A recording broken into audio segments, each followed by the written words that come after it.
Hey guys, welcome to the 7th C programming tutorial, and in this tutorial we're going to continue looking at if statements.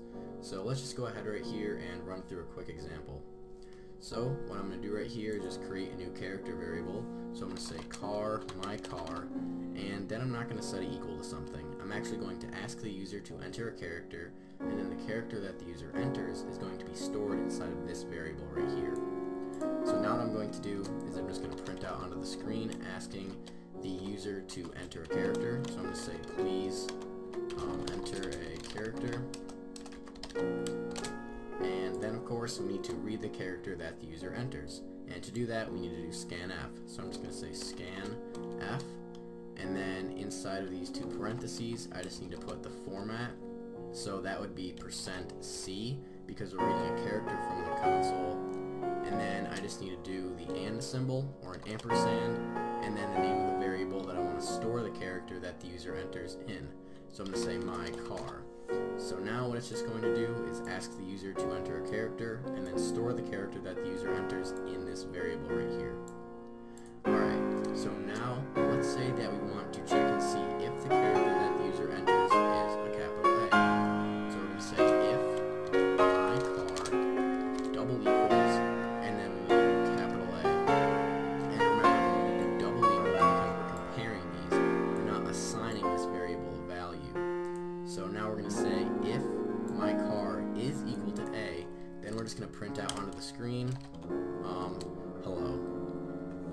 So hello, and then I'm just going to do /n to end that line. Alright, so now let's just go ahead and run this and make sure that it works. Alright, so it says please enter a character. Let's go ahead and just enter capital A. You see that it just says hello.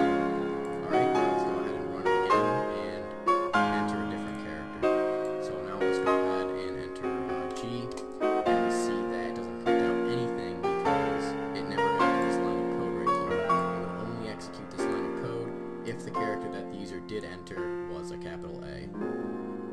Alright, so now let's say that you want to have it print out you entered an invalid character if the user enters anything besides a capital A.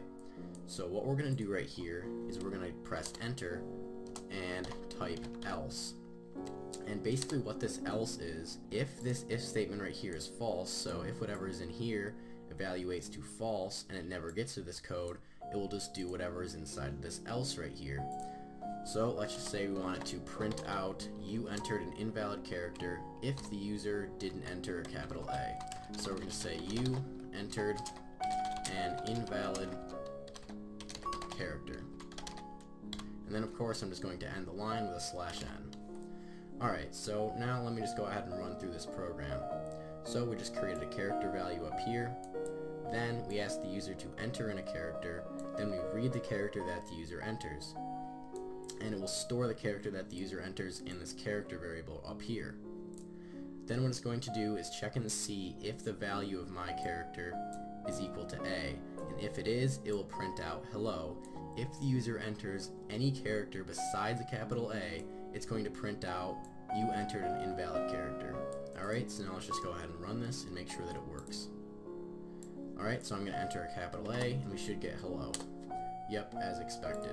Now let's go ahead and run it again, and we'll enter any character besides capital A. So this could be an 8, or a 2, or an @ symbol, anything. I'll press enter, and we see you entered an invalid character. Alright, so that's pretty much it for this tutorial, so see you guys.